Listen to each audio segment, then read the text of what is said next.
Fala galera, tudo bem com vocês? Prof. Rafa aqui na área para mais uma aula de história e hoje a gente vai fazer uma revisão de três conteúdos.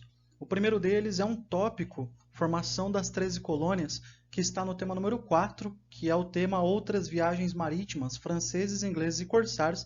A gente vai ver a página 94 e 95. Logo em seguida, vamos revisar o tema sobre a chegada dos espanhóis na América e seguindo esse tema, seguindo esse assunto, vamos falar também como que aconteceu a colonização espanhola na América. Temos três grandes assuntos aí para a gente trabalhar durante a aula de hoje. No primeiro assunto, então, página 94, os ingleses vão chegar na América do Norte e vão formar o que nós chamamos de 13 colônias, ou seja, 13 territórios que vão ser aí submetidos, subordinados à coroa inglesa.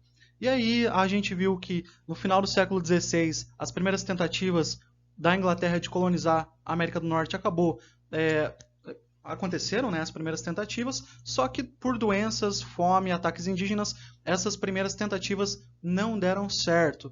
E aí a Inglaterra começou a fazer parcerias com companhias comerciais, ou seja, eu jogo para terceiros, eu jogo para particulares fazerem a colonização. E aí que entra a primeira iniciativa independente de colonizar a América do Norte. Em 1620, 102 ingleses desembarcaram do navio Mayflower e fundaram a cidade de Plymouth, lá em Massachusetts, que são chamados os Pais Peregrinos. Então, é considerado o ato fundador aí das 13 colônias. Então, o governo da Inglaterra tenta fazer colonização, não consegue, e aí vem a primeira tentativa independente que acaba se estabelecendo na América do Norte. Após eles vieram franceses, holandeses, irlandeses e todo esse pessoal de várias etnias aí, de vários locais europeus, né, acabaram fundando os 13 territórios da América do Norte, as 13 colônias da América do Norte, subordinados à coroa inglesa.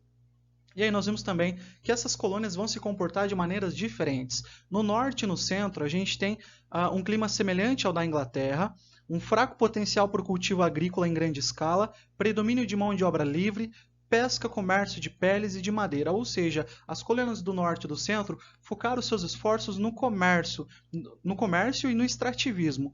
Já as colônias do sul vão se comportar muito diferente. Por quê? Porque lá o clima era um clima subtropical, com temperaturas um pouco maiores, e aí, além disso, vai ser propícia essa região para que o cultivo agrícola de tabaco e de algodão acontecesse com bastante força. E aí você tem então as colônias do sul sendo um território aí de plantation, né, grandes áreas agrícolas, latifúndios, monocultores que predominaram a mão de obra escravizada, a mão de obra negra escravizada. E essa estrutura social tem uma semelhança com o litoral do Nordeste do Brasil. Por quê? Porque o Nordeste também era marcado pelo latifúndio, monocultor e escravocrata. Então, as colônias do Sul, das 13 colônias, serão parecidas com o Nordeste do Brasil.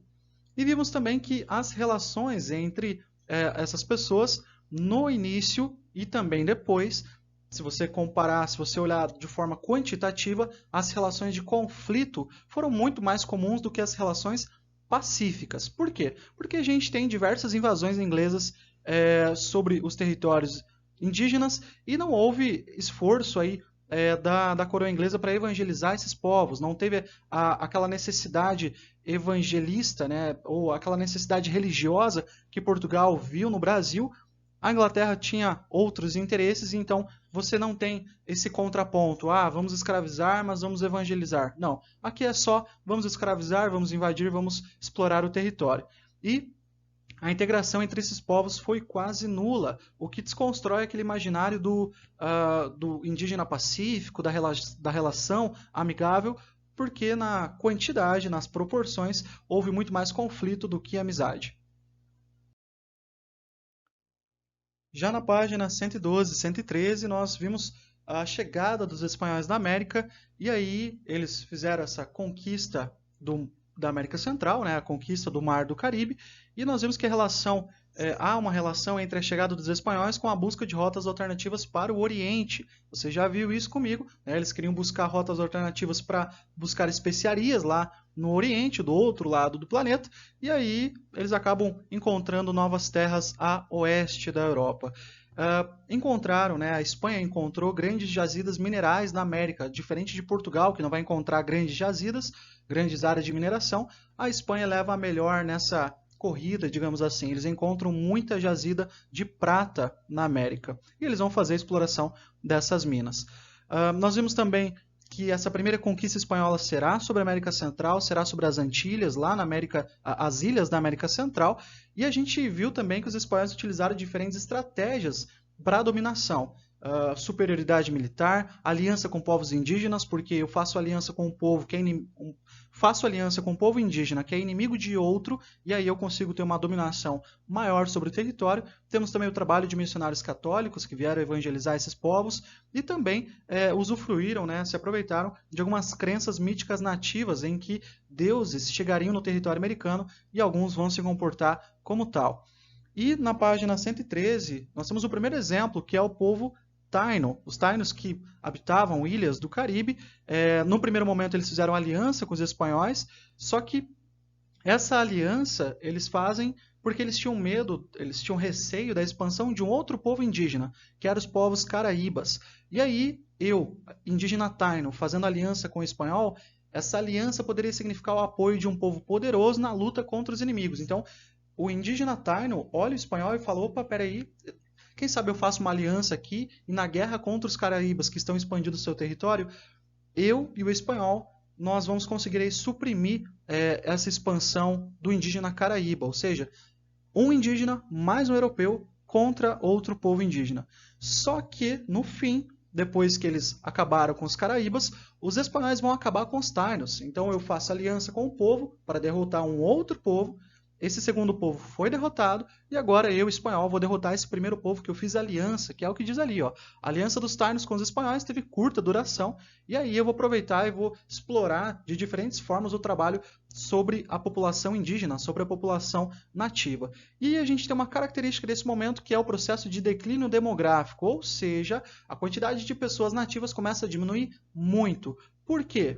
Conflitos, trabalho compulsório, exploração, doenças trazidas pelos europeus. Então você vê um declínio demográfico muito acentuado nesse momento. Tanto é que em algumas ilhas da América Central a população nativa vai ser reduzida a quase nada. Já na página 114 e 115, a gente falou sobre a destruição do Império Azteca e a destruição do Império Inca e como que isso aconteceu pelas mãos dos espanhóis. Então, no primeiro caso, destruição do Império Azteca, a gente viu que uma característica desse povo é que, na verdade, era uma rede de alianças que envolvia 3 grandes cidades, Texcoco, Tlacopan e Tenochtitlan, uma das principais cidades aztecas. E aí, nós temos o domínio do povo azteca sobre outros povos indígenas. Assim como tinha lá o Taino, inimigo do Caraíba, nós tínhamos astecas inimigos de outros povos indígenas.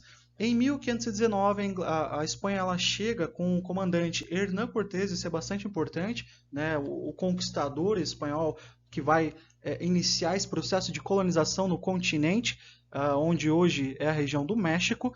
E Hernán Cortés, ou Hernando Cortés, vai estabelecer aliança com o povo inimigo dos astecas, os Tlaxcalas. Igual o exemplo anterior, só que agora com outros nomes. Então, Hernán Cortés, espanhol, faz aliança com Tlaxcala para derrotar os astecas. Então, não esqueça o nome, né, desse comandante aí que vai iniciar esse processo de colonização e dominação.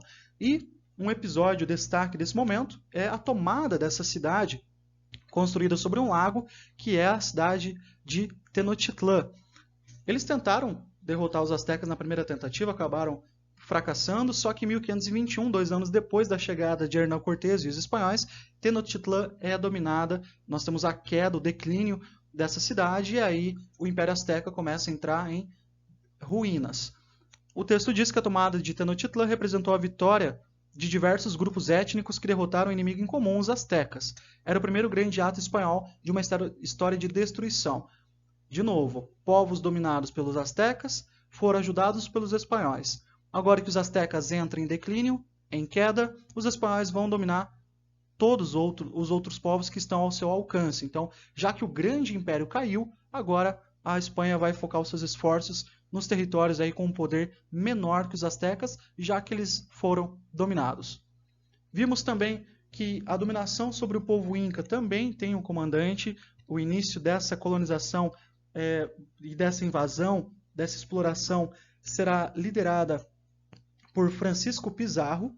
E a gente tem uma característica aí, destaque da destruição do Império Inca, porque quando os espanhóis chegaram, a gente tem um problema, né? Os irmãos estavam disputando violentamente pelo trono, havia uma guerra civil acontecendo.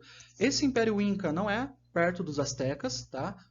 Faça corretamente a localização, porque o Império Inca abriga onde hoje é o Peru, Equador, Bolívia, Argentina e Chile, ou seja, a parte oeste da América do Sul, e nós temos aí esse problema na sucessão do trono, que os espanhóis vão utilizar essa guerra civil, porque eles já estavam, né, enfraquecidos, já era Inca contra Inca, os espanhóis vão manipular essa situação para tirar aí alguma vantagem.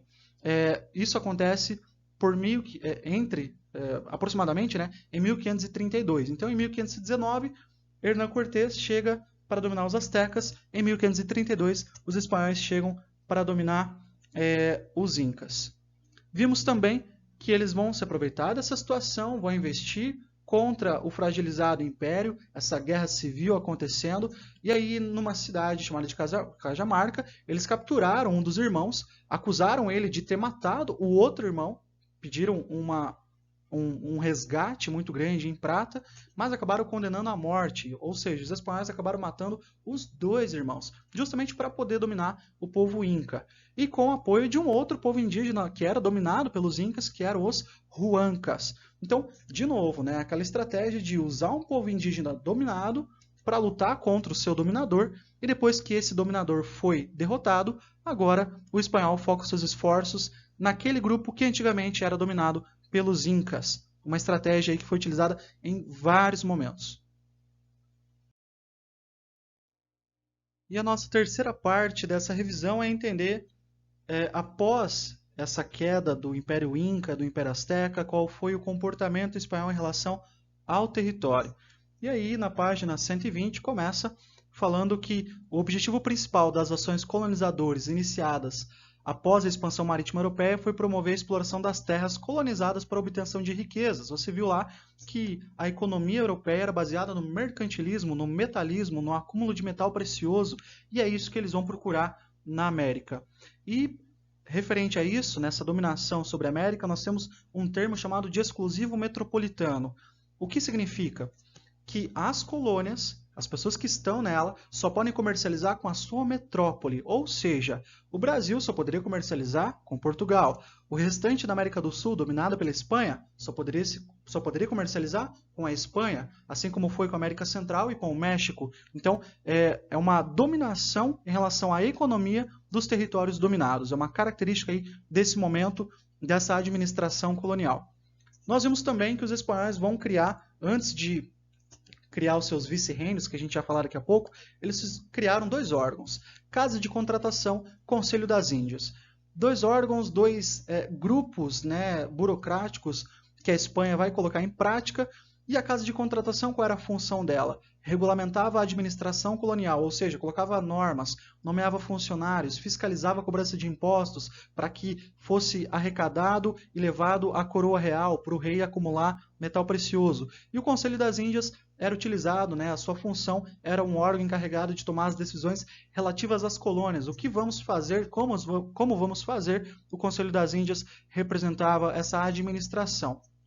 E aí, ele diz que, consumada a queda dos principais impérios indígenas, como o Inca e o Azteca, a coroa espanhola começou a organizar a presença direta dos seus representantes na administração colonial. Ou seja, não é apenas um território com indígenas nele. Agora vai ser um território administrado por espanhóis e eles vão diretamente na América fazer essa administração. Eles vão representar o rei. É aí que entra essa criação dos vice-reinos. Olha só, a Espanha visava consolidar a conquista e garantir a exploração econômica dos territórios. Para isso, para alcançar esses objetivos, o Conselho das Índias, a Casa de Contratação, não foram suficientes, né, na visão espanhola. Então, eles vão criar vice-reinos, e aí o Rafael vai ser o vice-rei do Rio da Prata, por exemplo, na região onde hoje é a Argentina, a Bolívia, o Uruguai. Então, é um representante direto. Então perceba, a Casa de Contratação e o Conselho das Índias, que eram órgãos espanhóis, agora eles vão ter uma força a mais, que é o vice-reino na América. É como se fosse um braço da coroa espanhola em terras americanas. E aí a gente viu na página 122 que uma das atividades que vai gerar mais lucro, mais acumulação de riqueza, que a Espanha vai focar os seus esforços, é a mineração de prata. A região da Bolívia, as minas de Potosí, uma das mais ricas e produtivas áreas de exploração mineral do mundo no século XVI e XVII. Então, esse era o objetivo principal. Achado esse objetivo, eles vão focar os seus esforços. E essa prata americana, ela era explorada pelos indígenas, né, num trabalho aí compulsório, em que os indígenas vão ser explorados na sua forma de produção desse metal. E aí, esse metal era levado até a Espanha e em seguida o produto era taxado e 1/5 ia para os cofres da coroa espanhola. Então, digamos assim, eu era alguém da nobreza espanhola. Vim para a América, fiz a exploração de prata, peguei lá toneladas de prata, levei para a Europa. O governo ia recolher uma parte direto para o bolso do rei, direto para os cofres da coroa espanhola, direto para o ideal mercantilista metalista de acumulação de metal precioso. Então, é isso. Você viu como foi a colonização espanhola. Começou com a Casa de Contratação e com o Conselho das Índias, avançou, evoluiu, aprimorou para a criação dos vice-reinos e a atividade econômica principal será aí a mineração de prata. É isso por hoje. Espero que você tenha gostado e entendido. Muito obrigado pela atenção e diga tchau.